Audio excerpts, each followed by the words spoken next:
Hola, muy buenas tardes a todos y de parte de la Editorial Guadalupe les entregamos un cordial, un cariñoso saludo y agradecemos a todos los que estamos comunicados y unidos a través de la red, internet y sus canales eh, a este coloquio, a esta conversación que vamos a tener con el Padre Adrián Santarelli. El Padre Adrián es uno de nuestros autores en nuestra editorial y en este caminar por la vida, en estas búsquedas, en este peregrinar por esta vida que el Señor, el Dios de la vida, nos regaló, tuvimos y tenemos la oportunidad de habernos encontrado con Adrián y compartir tantos temas para alimentar nuestra vida espiritual. Padre Adrián es un sacerdote de la ciudad de Buenos Aires y además de ser un sacerdote tiene una motivación, una vocación y una entrega a la vida misionera. Por eso unos años estuvo también misionando en Cuba, comenzando una misión por allá, y luego el Padre Adrián ha decidido profundizar sus conocimientos de misionología y diálogo interreligioso, por lo tanto fue a la Universidad Urbaniana en Roma, donde obtuvo la licenciatura en misionología y el diálogo interreligioso. Al regreso a nuestro país, a la Argentina, el Padre Adrián se entregó al servicio parroquial en la parroquia Santo Tomás Moro de Vicente López y asumió con mucha alegría también el ministerio de la sanación a través de la imposición de mano, acompañando a tantas personas que necesitan de esta caricia de Dios a través del Padre Adrián.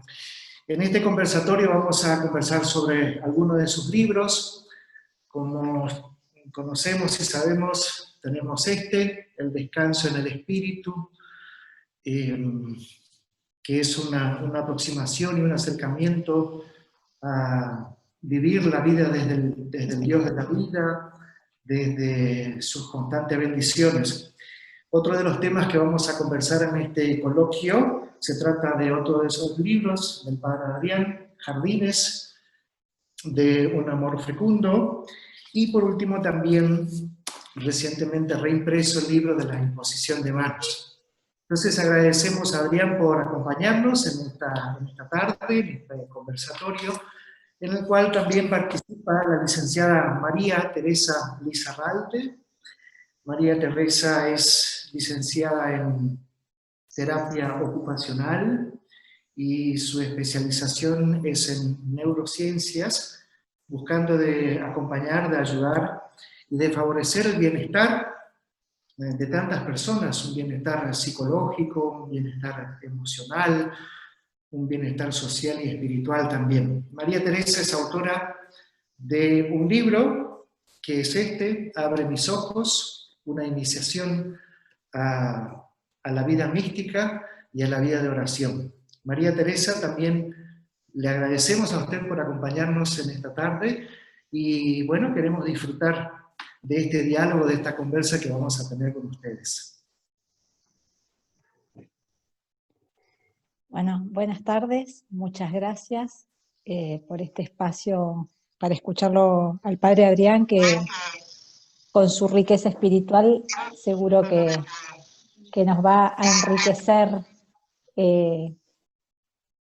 Vamos a hacer un recorrido no solo de su obra escrita, que como dijo el Padre Pedro, incluye esos libros, más un último libro sobre grupos de oración, sino también sobre cómo esta obra se fue relacionando con sus carismas como padre, como sacerdote y como hombre, ¿no? Bueno, Adrián, ¿cómo andás? Hola, buenas tardes a todos y nada, una alegría estar aquí y tener esta tarde con ustedes. Tengo ya mis mates un poco lavados después de haber esperado un poquitito, pero bueno, los invito a que sea así, ¿no? Una tarde más familiar donde nos podemos conocer. A veces me decía, conversamos un poquito también con Padre Pedro, que estos conversatorios tienen un poco el fin de dialogar un poco más y conocer a los autores de los libros de Guadalupe. Pero bueno, quizás muchos conozcan de mi vida porque ya me tengan un trato un poco más familiar y quizás algunos todavía les pueda decir algo más, ¿no? Del itinerario de fe y de vida por el que el Señor me fue llevando, ¿no? Así que eso es un poquitito como que a veces que la vida de uno pueda servir a ayudar a reconocer los itinerarios que Dios va haciendo en la vida de cada uno. Así que, bueno, bienvenidos a todos los que están compartiendo esta tarde. Bueno, queremos avisar a todos los que nos están siguiendo que pueden escribir, que va a haber una persona que está recepcionando las preguntas que puedan surgir. Así que bueno, va a haber un tiempo en el que vamos a dedicar a las preguntas de las personas que nos estén escuchando. Para empezar, vamos a ir hablando un poco de tu vocación de escritor. Adrián, ¿vos te considerás un escritor o un comunicador? Bueno, en realidad no. En realidad el escritor es como algo que surgió como una necesidad de comunicar algo. Entonces, más me siento quizás más comunicador que escritor, porque de hecho me cuesta escribir, no me es fácil poder bajar a la pluma las ideas. Me siento que a veces me es más fácil dar una charla que escribirla. Y bueno, todo me parece que esto de escribir fue surgiendo a partir de un momento de la vida donde me encontré que lo que había por ahí aprendido, mucha gente se lo preguntaba y tampoco había demasiado escrito sobre ese tema. Como ustedes saben, la vocación de escribir algo surgió a partir de la tesis que yo hice en Roma, y yo mismo me encontré con que al ir a buscar material sobre la imposición de manos, había muy poco. Diría que con ese título solo de imposición de manos no encontré nada en lo que sería en lengua española, italiana y también incluso inglés, dentro de lo que poquito que yo podía investigar, buscar, pero no estaba dentro de las bibliotecas, libros que hablaran exclusivamente de esos. Sí se encontraban a través de mucha otra literatura, quizás un poco más esotérica. Entonces, mi llamado fue un poquito a esto de tratar de iluminar desde adentro de la iglesia cómo podíamos ver este gesto que hoy día es bastante popular también, ¿no? Entonces, bueno, cuando quise ponerme a querer contar esto y a responder esas preguntas, me di cuenta que mucha gente se preguntaba esas cosas y dije, bueno, ¿cómo lo cuento? Y ahí salió el primer libro, ¿no? Tratar de volcar la tesis a un lenguaje un poco más popular, ya que las tesis son más de investigación. Y bueno, y el primer libro surgió, ese azul, sobre la imposición de manos, un poco con el padre Luis, que era el anterior director de la editorial, hacerlo más breve, ¿no? Como algo que se pueda leer rápido, pero muy concreto, muy conciso. Y por otro lado se daba la oportunidad de presentárselo al Papa, que yo viajaba a verlo apenas nombrado él en el 2013, y el libro ya estaba casi todo calentito y en el horno. Entonces me acuerdo que el padre Luis me dijo, mira, lo dejamos acá, está bien esto, y yo quería agregarle más capítulos, y me faltaba un poquito más para mi gusto. Y me dijo, y lo llevamos así. Y bueno, y así fue que se lo llevé al Papa, ahí quedó por eso en la contratapa esa foto, decidimos editarlo después, a ver si el Papa por ahí me lo tiraba a la gehenna, pero no, parece que no. Se lo presenté, le gustó, y nada, fue una oportunidad también de presentarlo con un poco más también con un poquito más de historia detrás, ¿no? Así que bueno, esa fue el comienzo, el empujón para empezar a escribir. Anterior a esta tesis que vos haces en Roma, vos te vas a Roma por otra razón, ¿no? No es, venías de Cuba. Sí, en realidad esto era también, podemos decir que los inicios de mi vida fueron misioneros. Mi vocación nace mucho con la pregunta. Mi padre, cuando vino de Italia, fue a vivir a Trelew y ahí quedaron mis abuelos. Y en la Patagonia, conocer los campos de la Patagonia, conocer los pocos sacerdotes que había. Yo venía de una experiencia de iglesia muy joven, en mi colegio, en la pastoral de mi colegio salesiano. Vivía como algo muy joven, incluso hasta con los grupos, en el grupo de jóvenes también de mi parroquia ahí en Acasuso. Y esto provocó un poco estas preguntas adentro mío, ¿no? ¿Quién llega hasta estos lugares? ¿Quién lleva toda esta vida que yo vivo, tan viva, ¿no? De ese Cristo tan vivo que yo experimenté y movilizador en mi final del secundario, te diría, sobre todo, ¿no? Muy activo. Y con algunas experiencias también de fe importantes, ¿no?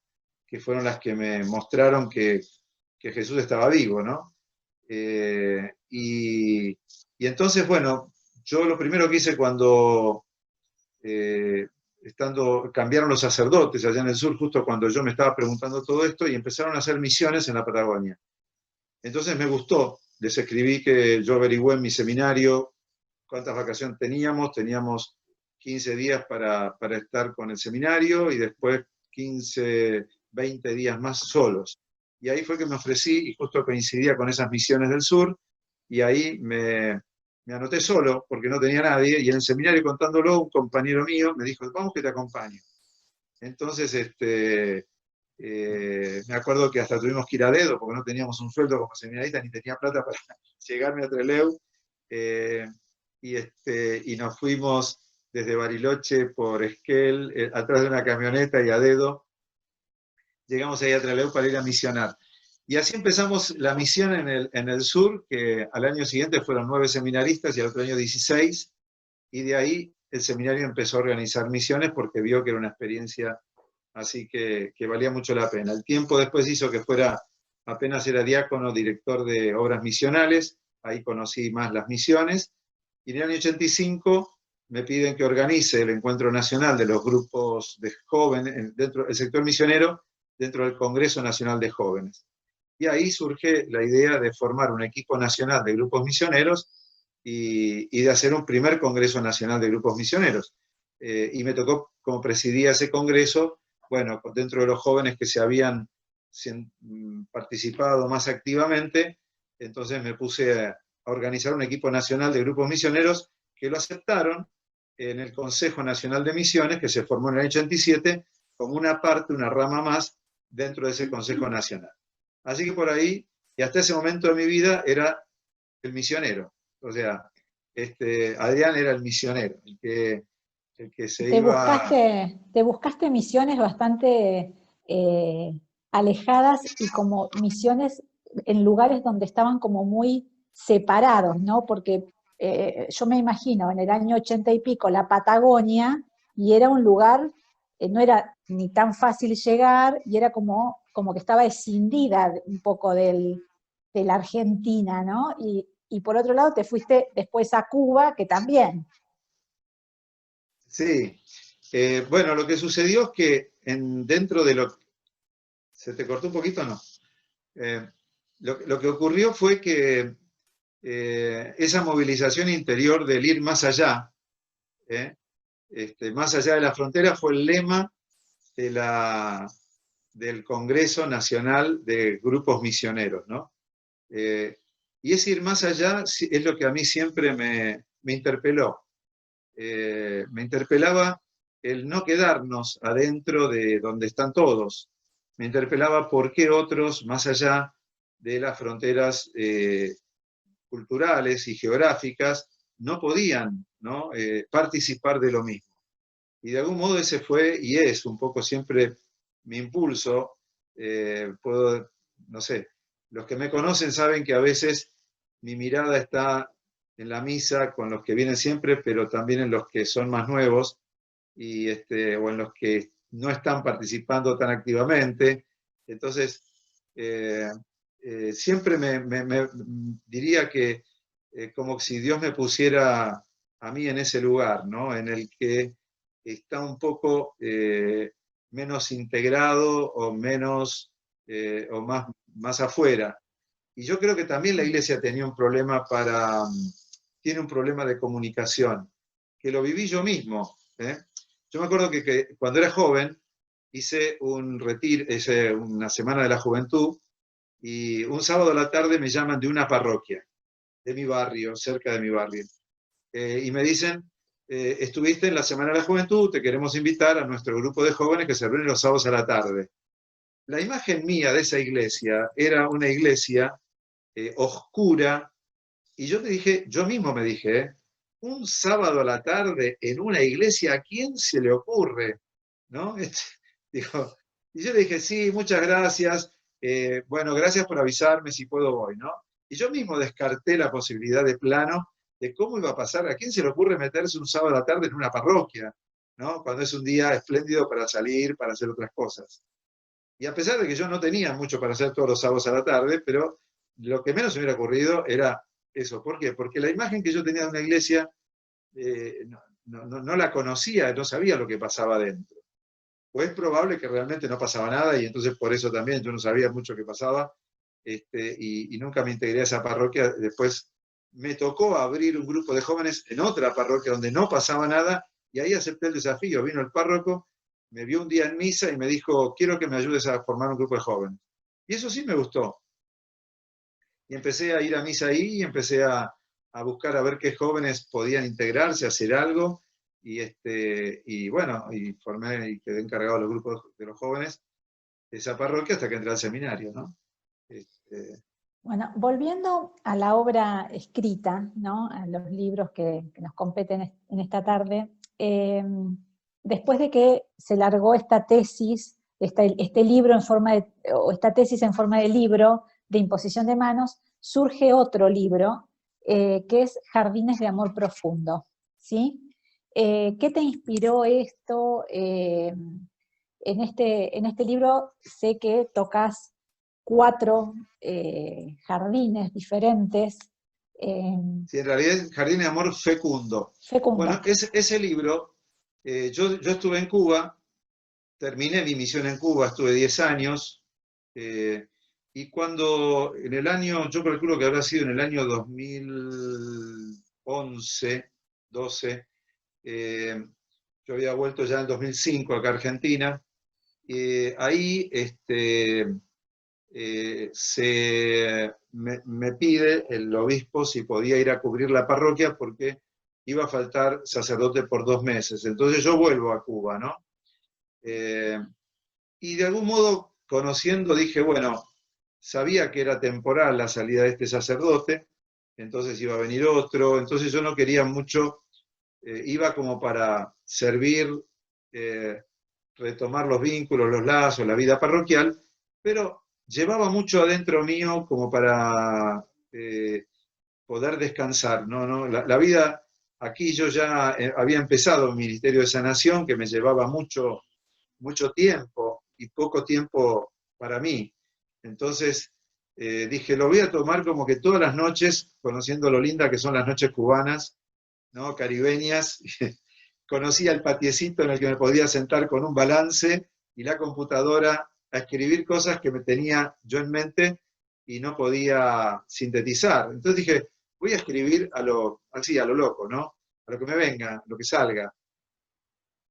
Y empecé a escribir una serie de cosas y que le fui dando un cuerpo, pero cuando escribí no me daba cuenta lo que estaba saliendo. Hasta que en un momento, leyendo una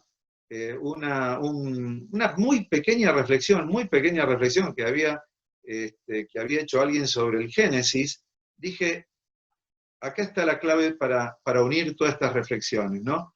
Porque mucho me venía del tema del dolor.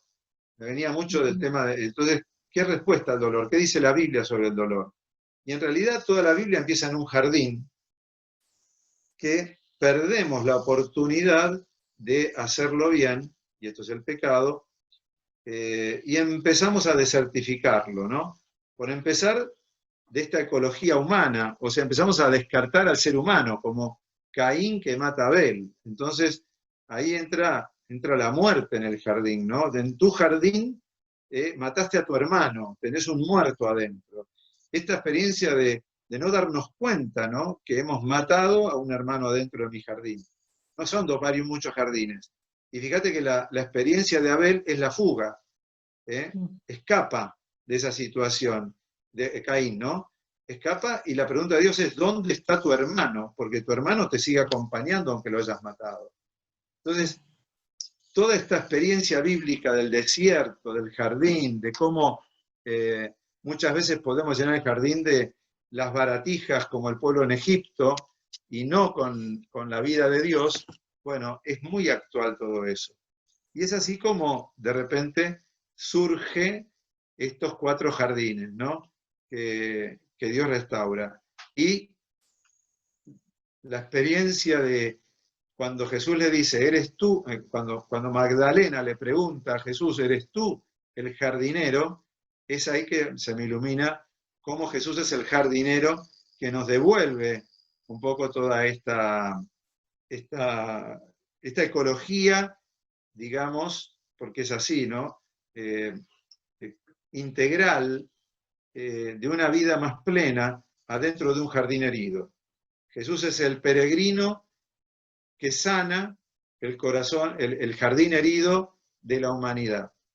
Y esto fue medio profético porque justo, yo creo que cuando estaba por salir el libro, sale Laudato Si. Claro, en el 2014 salió el libro y en el 2015 sale Laudato Si. Sí. Y lo mismo nos pasó que con el tema de la misericordia. Yo sentía que la experiencia de la misericordia también era muy importante dentro de mi ministerio. De hecho, nosotros hacemos nuestra celebración de sanación los los viernes a las 3 de la tarde, hora de la misericordia, hora de la pasión de Jesús. Y siento que la obra de la misericordia es como esa gracia que brota del Cristo que se crucifica con todas las cruces de la humanidad, de tal manera que asume todos los dolores en su propio cáliz. Me gusta decirle mucho a la gente que, y eso algún día me gustaría desarrollarlo más también, ¿no? No hay dolor humano desde que Dios se hizo humano, se hizo hombre, que caiga fuera del cáliz de la redención de Jesús. Entonces, la obra de la misericordia era muy fuerte. Y lo quisimos destacar con este audiolibro que compusimos con Silvia, que canta y que hoy es del coro de nuestra comunidad, Silvia Dalé. Ella vivía en ese momento en Estados Unidos. Y bueno, y el CD de meditaciones cristianas, yo lo había hecho también en Estados Unidos, con un amigo, Luis González, que me puso la música de fondo a las meditaciones, y entonces Silvia con Luis González se conocieron y trabajaron mucho la música, y hicimos este audiolibro basado un poco en toda también, ¿no? la espiritualidad de la misericordia, tanto bíblica como de Santa Faustina, ¿no? En el Diario de la Divina Misericordia. Y al año siguiente que sale el disco, el Papa proclama el Año de la Misericordia. Así que sin quererlo vivimos una comunión que va como muy de la mano uno atrás de otro, ¿no? Podemos decir también que los jardines, o sea, vos los proponés como lugares de encuentro, ¿no? Y sí, un jardín está hecho para que nos encontremos. Y creo que lo que Dios tiene que sanar son tantos desencuentros que vivimos como personas, ¿no? Los seres humanos. Desencuentros por ideologías, desencuentros por maneras de pensar, por maneras de sentir, énfasis, prioridades y lugares desde donde, y las heridas internas, ¿no? Yo creo que un jardín se lleva en el corazón, o un desierto se lleva en el corazón. Y lamentablemente muchas personas que están desertificadas, en vez de ser humildes para pedir que alguien pueda plantar una flor, cuando alguien se acerca con una flor se la rompen para ver si puede sentir el desierto que ella siente. Es un mecanismo fruto del pecado, ¿no es cierto? Entonces, muchos que a veces no les cuesta encontrar la felicidad, no saben construirla también con los demás. Y bueno, el libro pretende enamorarnos de la vida y del jardín que nos toca hacer con los tiempos de buenas lluvias y de sequías, ¿no? Todo jardín hay que trabajarlo. Y vivir una vida de encuentros con los demás, y también, ¿no? Hay que trabajarlo. Y tenemos una vida para construirlo. Entre los 12 apóstoles, fíjate que había desencuentros. Que vienen hablando por el camino, dice Jesús, y venían hablando a ver quién era el más importante. Diálogo que se daba entre tres. La madre que le viene a preguntar si sus hijos, dos, pueden estar por encima de todos los demás. Es decir, no se da cuenta mucha gente las divisiones que pueden provocar. Entonces, creo que hay una especie como de, por eso, de desfasaje, y que el libro trata como de ayudarnos desde la reflexión bíblica. No es más que la Biblia, el libro, y cómo Jesús, en el fondo, en el Getsemaní, va a dar su savia más profunda, ¿no? Cómo el dolor a veces es la oportunidad para sacar lo más puro que tenemos adentro. Ok, es como que el árbol del fruto que comieron Adán y Eva, que rompieron esa tranquilidad del Edén, fue restaurado con la cruz de Jesús, ¿no? Cambiado por eso. Sí, fíjate que el árbol de la vida es yo me gestiono por mí mismo, es mi propia, yo me autodetermino. Y el árbol de la cruz es Jesús que dice, Padre, he venido para hacer tu voluntad. Aparta de mí este cáliz, pero no se haga mi voluntad sino la tuya. Es el árbol de la obediencia, ¿no? Del que audire es obediencia, el que escucha y sigue aquella voz de Dios que también, aunque le pida una cruz, que Dios no se la había pedido a Adán, Adán sin cruz no obedeció y Jesús con cruz sí obedeció. Entonces, nuestra vida en abundancia está en esa capacidad de escuchar a Dios en esta vida. Y tenemos que gastar todo lo que somos para poder escuchar lo que tenemos que escuchar, ¿no? Cada uno. De este libro, después surge el otro libro, que es El descanso, experiencia en el espíritu, ¿sí? Sí. Que partís, en este libro primero haces un recorrido sobre nuestros cansancios, sobre todos los cansancios humanos. Claro, si vamos a hablar de descanso, ¿de qué, no? Que no trabaja nunca, no se cansa. El cansancio viene muchas veces por la vida, por eso hay distintas formas de cansancio, ¿no? Puede haber un cansancio existencial, un cansancio físico, cansancio psicológico. Llevamos distintas tensiones internas, ¿no? Un problema matrimonial no resuelto es un cansancio psicológico, que pone una tensión, un problema con un hijo, un problema laboral. O sea, entonces... Sí, la pandemia ahora es un cansancio social. Es una tensión, un cansancio social que estamos viviendo. Todo eso tiene unas repercusiones muy grandes, ¿no? Ahora, ¿Y qué pasa? Cuando la gente viene a la imposición de manos, experimenta este fenómeno del descanso en el espíritu. Y claro, a mucha eso quería gente, ir, claro, y porque la se habla, pregunta, se desmayó, dicen, y no, no es que se desmayó, o se cayó, ¿por qué se cayó? Preguntan, ¿no? claro, fíjate que la gran pregunta de las personas es, ¿qué me pasó? Mm, Y lo que yo le pregunto es, bueno, ¿y qué sentís? Siento paz, ¿no? ¿Y para qué sirve la imposición de manos? Y yo digo, no sirve para nada. Es, es un vehículo para comunicar la acción del Espíritu Santo, que así como obra en la Eucaristía para que un pedazo de pan se transforme en presencia de Cristo,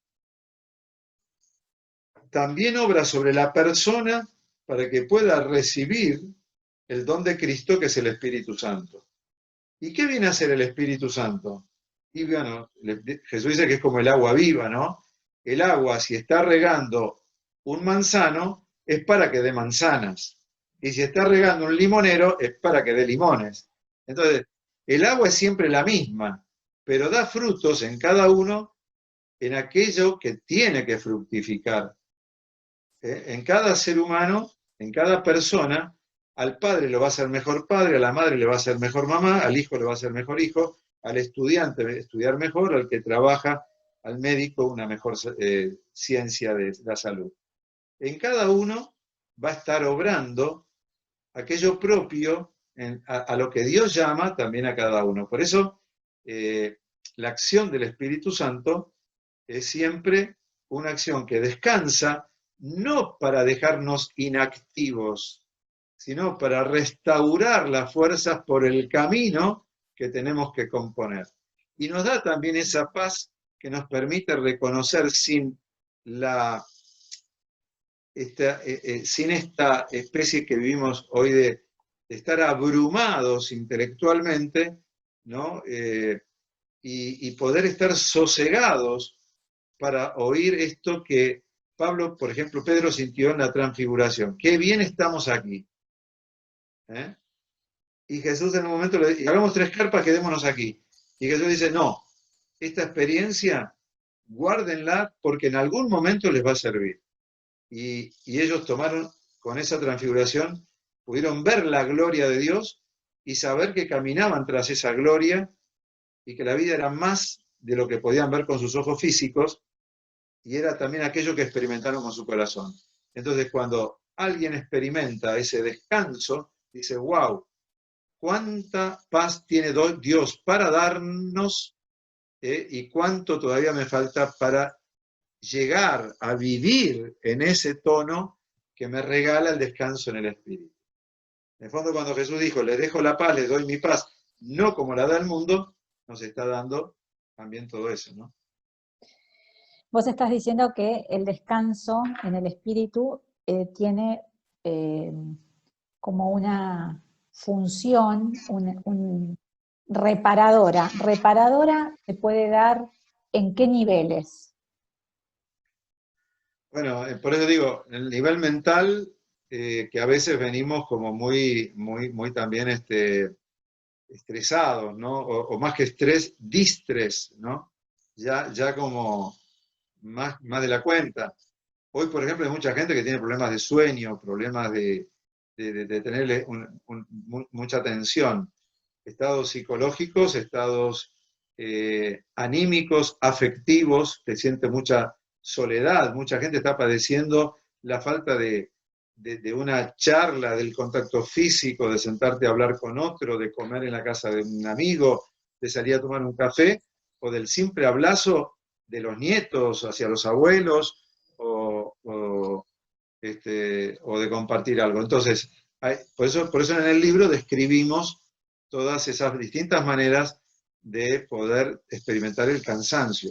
La ansiedad por un trabajo que no te está dando lo que tengas que dar es también una ansiedad cotidiana de ver si mañana sigo en pie o no. O sea, eso es una tensión. Ahora, la paz de Jesús puede ayudarnos a caminar ciertamente en medio de esas incertidumbres. La esperanza se cuela por esos por esos rendijas, ¿no?, de las dificultades. Mucha gente pregunta ¿qué es la imposición de manos? Porque a veces dice, bueno, yo me hago Reiki, ¿es lo mismo que el Reiki? ¿Qué es la imposición de manos? Bueno, para eso tienen que comprar el libro de imposición de manos, en el cual La última ciertamente, versión. claro, la última versión es producto de todas estas preguntas, ¿no? Porque quizás preguntaban que si es lo mismo. Entonces, como el gesto de la imposición de manos es universal, ahí sale un poco el producto también mío del diálogo con las demás culturas y las demás religiones, ¿no? ¿Es el cristianismo todo un mundo aparte que no dialoga con nadie y no tiene nada en común con nadie? ¿O el cristianismo es una interpretación también de gestos que están en otros lados, signos que están en otras culturas, pero que están como evangelizados? Entonces, el signo de la imposición de manos puede tener 3 niveles de cómo se pueden hacer. Fíjense que los primeros chamanes orientales curaban con las manos. Y uno dice, claro, pero no estaba Jesucristo y no imponía las manos. Bueno, pero quizás un chamán era una persona que tenía como un poder, a lo mejor bioenergético, o desde el punto de vista espiritual, al modo de su propia espiritualidad, ¿no?, que podía sanar a los demás. Entonces, no se puede negar y tampoco se puede afirmar, porque cada persona es todo un mundo, si el Espíritu Santo estaba presente o ausente en todas esas formas de cómo la cultura antes de Cristo y desde tiempos ancestrales venía buscando la sanación. Entonces yo distinguiría lo que es, cuando uno habla de espiritualidad, si tenemos una espiritualidad cristiana, no necesitas más nada porque ahí está el Espíritu Santo. No te es necesario ni el Reiki, ni es necesario irte a un chamán, ni es necesario invocar espíritus, porque aquí viene la otra parte. Hay todo un mundo bioenergético en el cual obra también la interacción de la energía entre unos y otros. Y hay personas que decimos, ay, qué placer, esta persona me puso la mano acá en el hombro y sentí una paz. Hay personas que se dedican a ser masajistas porque sienten que tocan el cuerpo de otra persona y comunican mucha paz. Y así como hay otras que tienen mala vibra, porque vos la escuchás ya hablar y su misma voz te transmite nerviosismo. Porque somos todo un ser bioenergético. Entonces hay que tener en cuenta la tercera parte del libro, que nos habla de el ocultismo. Como también hay gente que tiene una vibra, o gente que tiene una energía, o gente que hace invocaciones y no se conecta con Dios, sino con el mal espíritu, como diría San Ignacio de Loyola. Porque adentro de eso hay o envidia simplemente, o soberbia, o no lleva a la persona a la libertad, sino a la esclavitud, o porque simplemente su manera de invocar empieza a invocar espíritus. Todo lo que son las religiones anímicas están como vinculadas a los espíritus e invocan espíritus. Entonces, para las religiones, sobre todo afroamericanas o las religiones de estas chamánicas, lo que se invocaban eran espíritus de los ancestros. Y ahí hay que tener en cuenta de que pueden ser espíritus buenos como pueden ser espíritus malos, porque en el mundo de los celestiales existen ángeles y demonios. Los ángeles nos guardan, los demonios también existen y pueden ser invocados. Y como yo he tenido experiencia de personas que han buscado en estas religiones animistas, dije anímica antes, animistas, han buscado como formas alternativas de sanación, bueno, se han involucrado con cosas muy feas. Sobre todo las personas que van a buscar la suerte, ¿no? Tirame las cartas, hace que este hombre... hay personas que dicen, es que yo le pedí que esta persona se acerque a mí. y la conseguí. ¿Cómo la conseguiste? ¿Se llevan bien? ¿Tienen paz? No, nos peleamos todo el tiempo. No hay paz, pero nos queremos. No te querés. O metiste un espíritu que te está alterando permanentemente la convivencia. Porque te fuiste una bruja para ver que te junte y entonces hay un trabajo. Entonces hasta te puede dar la persona, pero no te la va a dar nunca con paz. Va a ser un infierno. Este tipo de situaciones existen y los sacerdotes que tratamos sobre todo este mundo no lo conocemos. Entonces, hay que hacer tu trabajo después de liberación y en algunos casos muy pocos de exorcismo.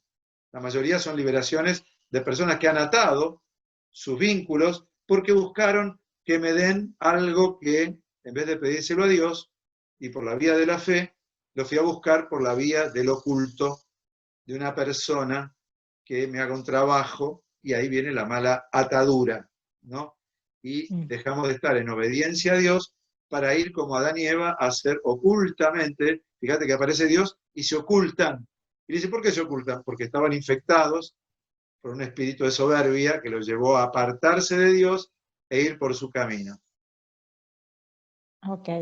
Y entonces, o sea, la imposición de manos sería un sacramental que es propio de los sacerdotes solamente, o lo pueden hacer laicos o lo puede hacer cualquier persona. Muy bien, buena pregunta. Los sacerdotes siempre, por el mismo sacramento que tenemos del orden sagrado, nuestra vida obra en persona Christi. O sea, obramos en nombre de Cristo porque Cristo tomó todo nuestro ser las 24 horas del día para que reproduzcamos la imagen de Cristo, como dice San Pablo. Ahora, los laicos bautizados tienen el sacerdocio común de los fieles, quiere decir que también tienen un sacerdocio, ¿bien? Por el cual tienen la facultad de poder interceder. Y también pueden utilizar el signo de la imposición de manos, pero nunca en nombre de Cristo, o sea, sí lo pueden hacer en nombre de Cristo intercediendo, pero no obrando sacramentalmente. Es una intercesión. En el sacerdote es un sacramental, porque los sacramentales solo los puede administrar un sacerdote. Pero en el laico puede interceder en nombre de Cristo, lo cual no altera que sea más fuerte o más leve. Es como una diferencia de grado porque está obrando una persona con un tipo de sacramento para eso u otra persona con otra gracia. Ahora bien, en la intercesión los laicos nunca están transmitiendo el poder que tienen en las manos. Y el sacerdote tampoco está transmitiendo un poder que tiene en sus manos, sino está transmitiendo con todo su ser lo que Dios quiere hacer en la otra persona. Dios puede tomarnos para hacer su voluntad, ¿no? Y ciertamente puede haber laicos que intercedan con más poder que otros. Ahí está la diferencia. A esa manera.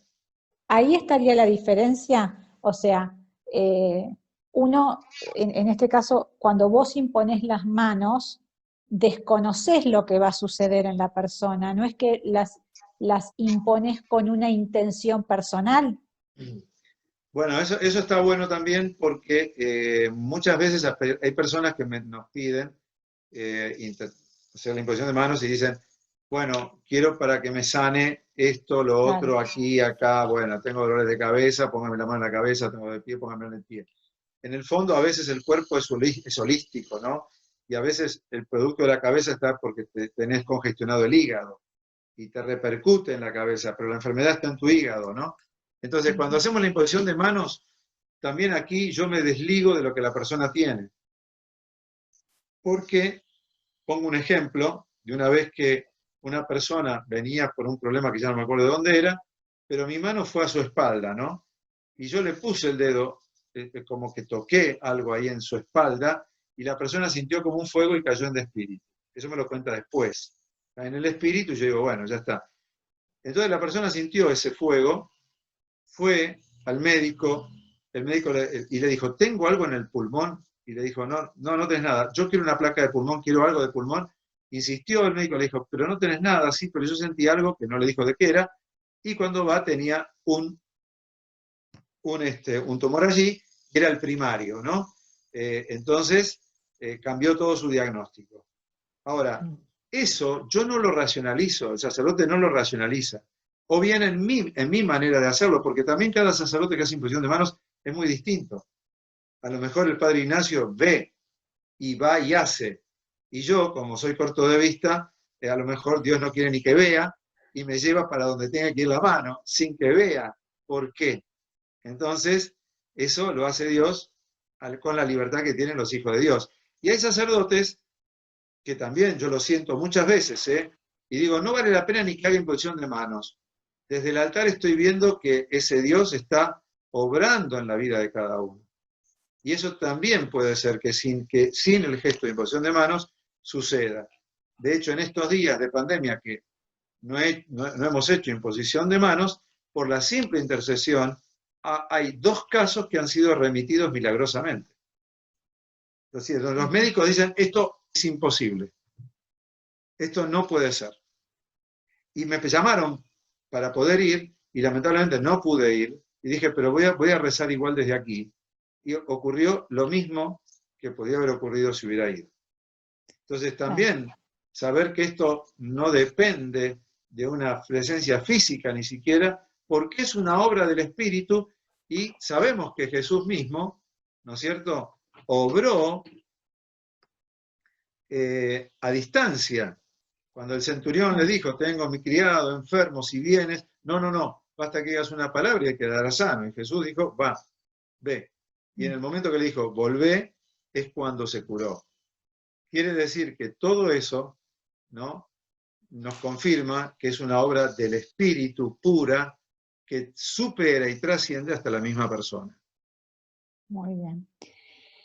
Nos llegaron acá algunas preguntas. Un señor que pregunta que tiene un hermano terminal internado y pregunta si él puede hacer imposición de manos, porque obviamente en este momento es difícil que lleguen los sacerdotes muchas veces a asistir a los enfermos, ¿no? ¿Cómo se hace con eso? Mi consejo es que cuando es un familiar, el amor, el deseo se convierte en fuerza de oración, y la mano hace sentir también esa cercanía de Dios a través del amor del ser querido. O sea, cuando una persona está muy enferma, ¿dónde recibe la visita de Dios? En esos seres queridos que la rodean y en esos seres queridos que la alientan a levantarse. Entonces, en esas manos hay mucha más gracia quizás en un sacerdote desconocido. Y en estos tiempos Dios sabe perfectamente. Ahora, háganla con prudencia, háganla también como no sobreactuando nada, simplemente sintiendo que así como un niño necesita la mirada de la madre cuando está tomando el pecho, cuando es pequeñito, y el abrazo de una madre o de un padre, así también el enfermo que está en un estado de debilidad y dependencia también de otros, todo sea para confluir a que se sienta contenido, mirado y amado por sobre todas las cosas, porque donde está el amor está Dios.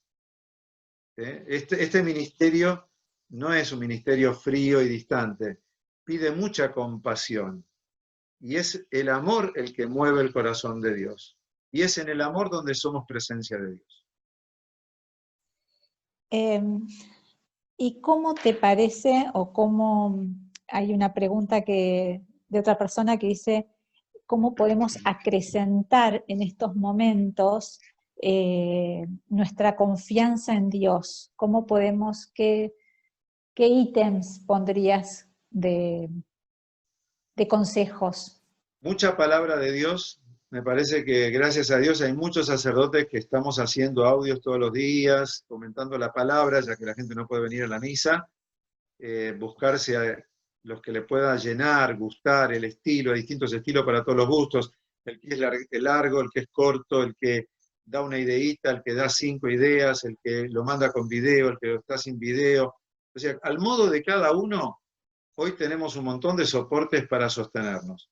pero que también eso nos lleve a abrir la Biblia, esas Biblias tan lindas que vende Editorial Guadalupe, del libro del pueblo de Dios, que es el que leemos en la Eucaristía, tenerla abierta al lado, y beber de eso. ¿Por qué digo de oír los audios? Porque no siempre tenemos una buena exégesis, es decir, un buen desmenuzamiento del Evangelio. Entonces, a fuerza de escuchar a alguien, algún sacerdote que hace comentarios del Evangelio, nos va ayudando a enseñarnos cómo se puede hacer una lección divina, una bajada de esa lectura de la palabra de Dios. Y si no, que compren la Agenda de Guadalupe, que también trae una lección divina, y todos los años, y aunque es una buena compañera para caminar el año, aunque estemos por la mitad del año, cómprenla igual, porque la van a necesitar. Ayuda mucho estas herramientas para abordar la palabra de Dios con una pequeña guía. No para quedarme ahí, sino para ver después qué nos dice a cada uno, ¿no? Pero yo pondría que es la palabra de Dios, y vean, escuchen el Evangelio de este domingo, van a ver que es una palabra de coraje, del coraje de la fe. Yo le pondría como título a este domingo, porque es el Señor que nos hace decir ánimo, ¿no? Coraje, soy yo, despierten. Y este es un grito para esta tormenta que estamos atravesando. O sea, sería la palabra, la oración también, Sí. otra herramienta. Y la comunidad. Y la Nadie comunidad. salva solo. Se suman todos en dos. Háganse algún amigo de la fe que los ayude a crecer y usen el teléfono para poder estar en eso. Ahí sí también salto a otra obra que estamos, que hemos hecho con la editorial Belén, los grupos de oración, ¿no? Que también la vende Guadalupe. ¿Cómo no vivir la fe solo? ¿Cómo no vivir la fe solo, ¿no? ¿Cómo vivir la fe, como nos dijo Jesús, en comunidad? Si dos o más, ahí estoy yo. Bueno, vivamos de a dos o más. Nadie se aísle. Es un tiempo donde mucha gente se ha aislado. Nadie se aísle.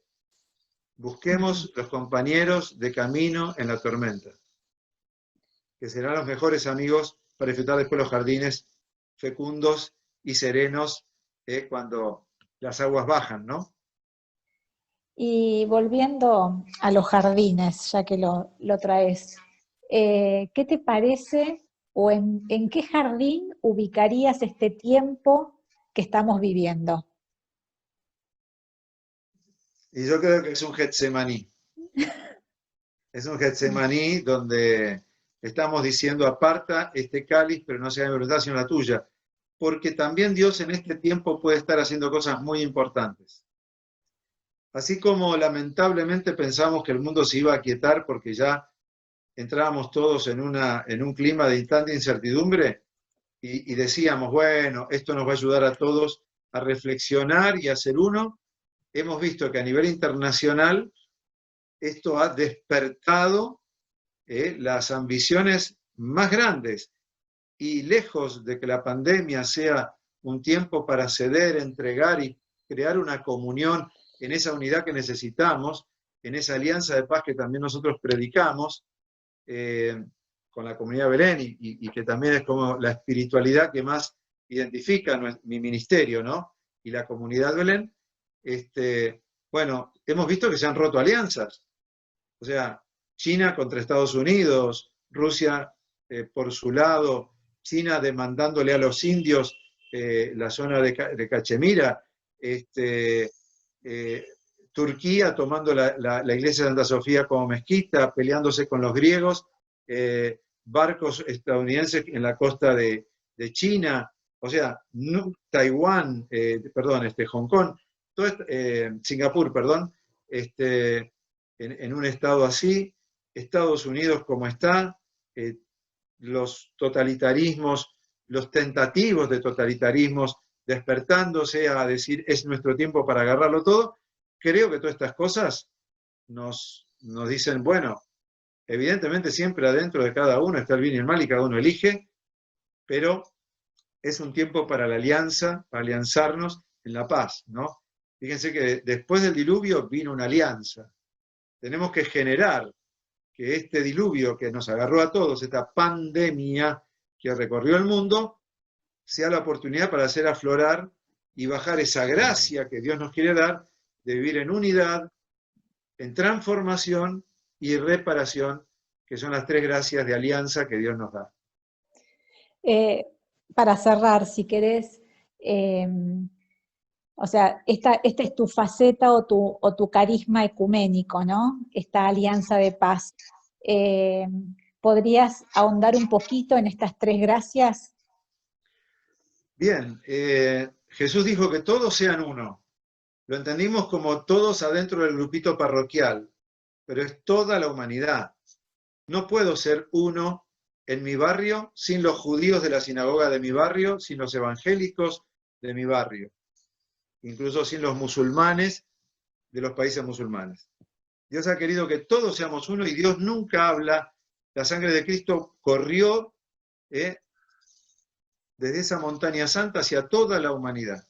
Y el dolor de Cristo es el dolor de todos los holocaustos del mundo, de la bomba que explotó en Hiroshima, del hambre de África, del Auschwitz de los judíos y también de los cristianos, y del holocausto armenio, y y de la bomba que explotó en Beirut, de todo esto. Esa es la cruz de Cristo. Tomó el dolor de todos sus hermanos de distintas religiones. Esto es lo que hoy tenemos que alianzar, ante todo. Una alianza en la paz, no la homologación de todas las religiones. Que cada uno respete la religión, la cultura, el Estado y la situación del otro. Unidad, transformación. El mundo tiene estructuras injustas. El ser humano tiene un corazón que está lleno todavía de injusticias y lleno también de heridas que lastiman a los demás. Dejarnos transformar.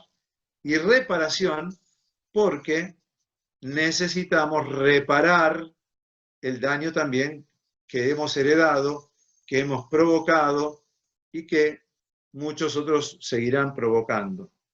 Entonces Jesús dio la vida también para reparar. Y lo que nadie hacía, Él lo hizo, perdonarse. En el mismo momento donde lo están crucificando, dice, Padre, perdónalos. En el mismo momento. Padre, perdónalos. Y esto, esta alianza, ¿cómo hay alguna herramienta? ¿La herramienta sería la oración, por ejemplo? Hay tres caminos para la alianza. Orar porque es una gracia que hay que recibirla porque el Padre está dando esa gracia. El Padre ama a todos sus hijos y cuando Dios da una gracia solo tenemos que recibirla. Todos estamos recibiendo una gracia para construir la unidad, porque el Padre quiere que todos sean uno.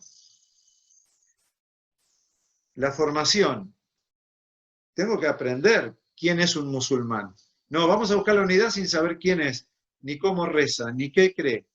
Como lo desconozco, me da miedo. Todo lo que desconozco me da miedo. Entonces, lo separo. Entonces entra la guerra silenciosa, la apatía. No tengo nada que sentir, no siento nada por ese mundo. Está muy mal. Son parte de nuestra casa común, como dijo el Papa. Entonces, formémonos para la paz. Por eso la Comunidad Belén tiene un curso para formar promotores de paz, que lo estamos haciendo en estos días todos los martes. Y también por este medio, ¿no? Y finalmente, la acción concreta. Conocer es visitar. Entonces, si soy cristiano, mira, me voy a pegar una visita por la sinagoga, si puedo participar.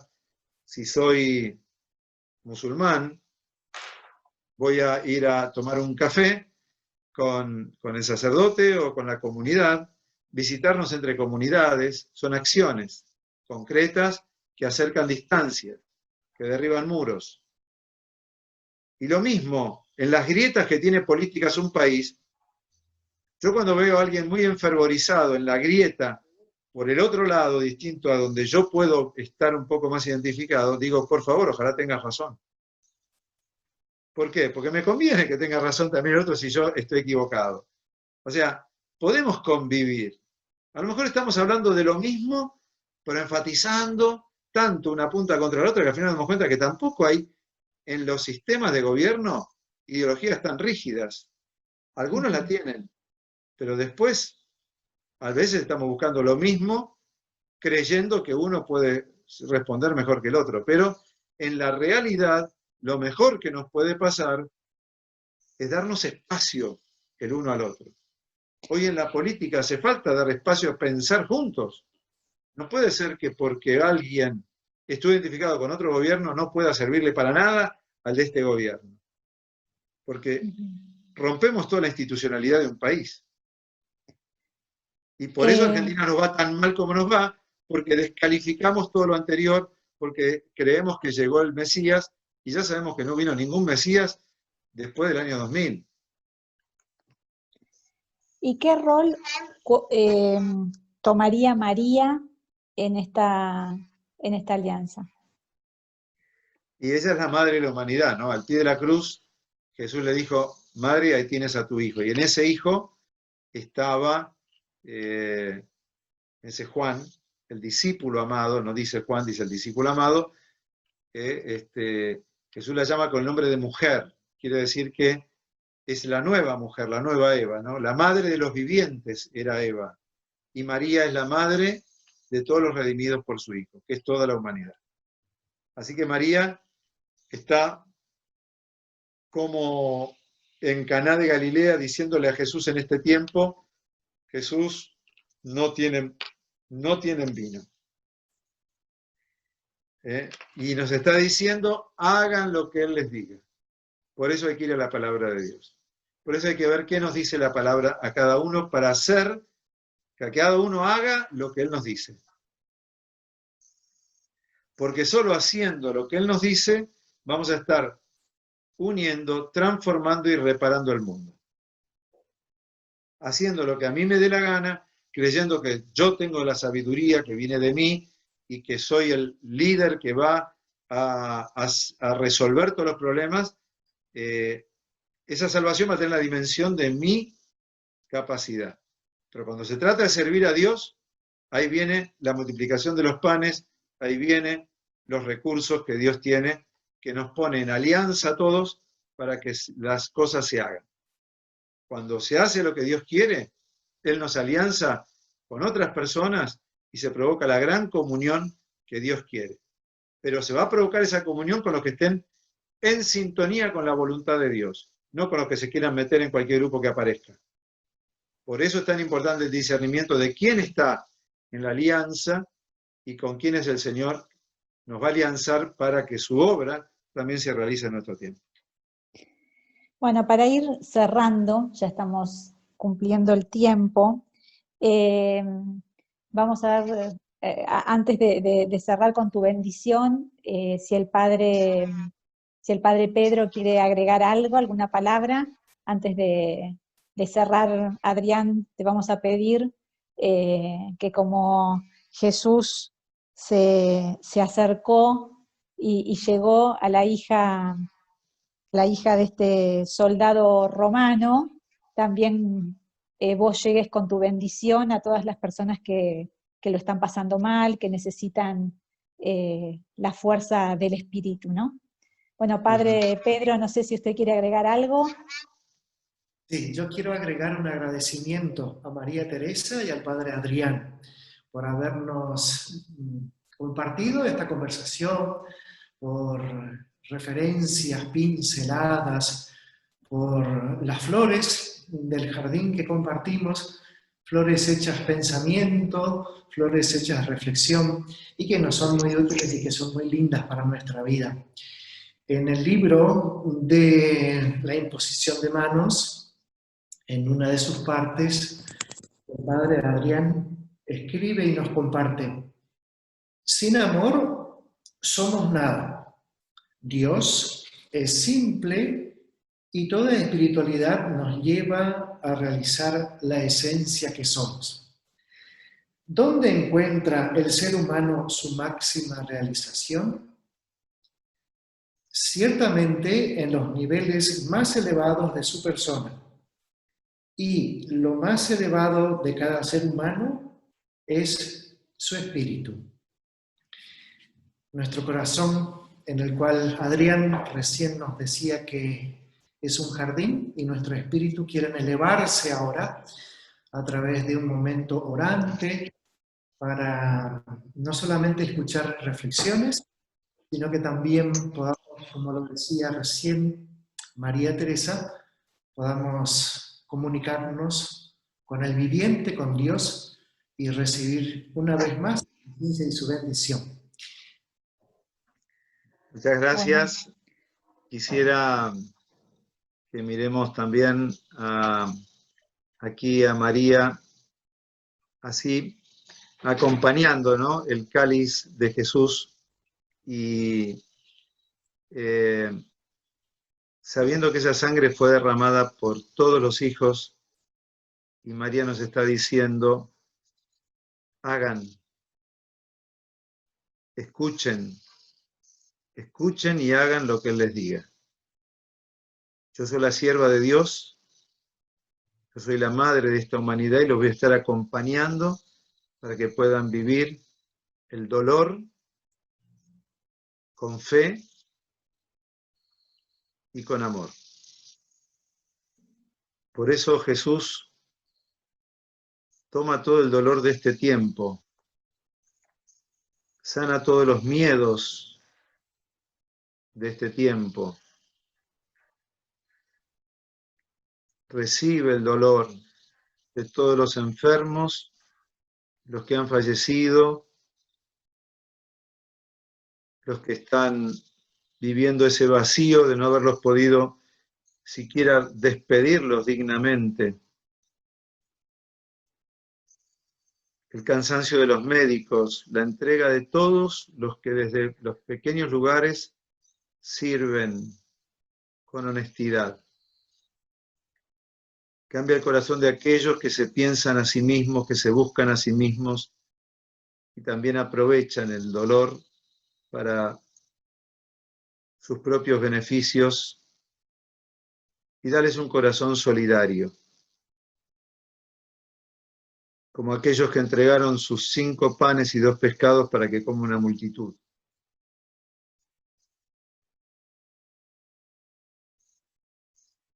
Tú vives en medio nuestro, y desde que te hiciste hombre tomaste toda la humanidad en tu vida. Eres el verbo por el cual todo fue hecho, y eres el verbo encarnado por el cual todo fue asumido para ser también salvado, rescatado y restaurado.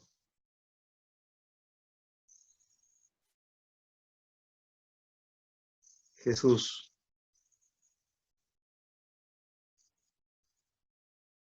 que tu nombre sea vida de aquellos que te invocamos, y aquellos que no te conocen puedan conocer el amor de Dios, Padre de todos, que ayuda a cada uno a llegar hacia Él por caminos a Él conocidos. Y tú, María, danos tu dulzura de madre, acaricia nuestros corazones, abraza esta humanidad y mitiga todos los dolores, y haz que podamos vivir en alianza de paz todos los días de nuestra vida. Y bendícenos, buen Dios Todopoderoso, que no te ausentas de este tiempo, sino que nos llamas a la conversión, a la obediencia y a la paz. Tú que eres el Padre, el Hijo y el Espíritu Santo. Amén. María, sierva de Dios y Madre de la humanidad, ruega por nosotros. Amén. Nuevamente, muchas gracias, Adrián, y muchas gracias a todas las personas que nos estuvieron acompañando a través de esta comunicación. Queremos desearles que les vaya muy bien a todos.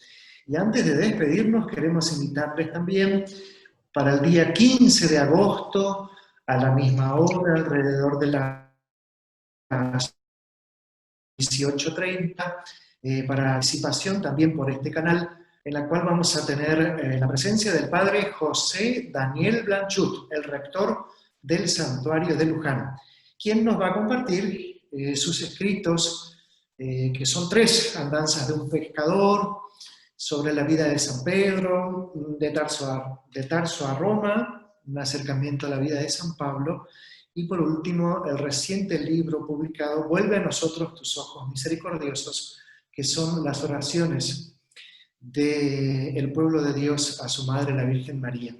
Muchas gracias a todos. Dejar un saludo mío, que somos buenos amigos. Con todo gusto, con todo gusto. Gracias a todos los que compartieron esta tarde. Gracias a vos, Pedro, por la invitación. Gracias, Tere, por haber moderado este diálogo. Y nada, y a todos los que nos acompañaron, que no los pude seguir porque no los tengo acá en pantalla. Muchas gracias. Dios los bendiga. Bueno, muchas gracias. Muchas gracias. Chao, chao.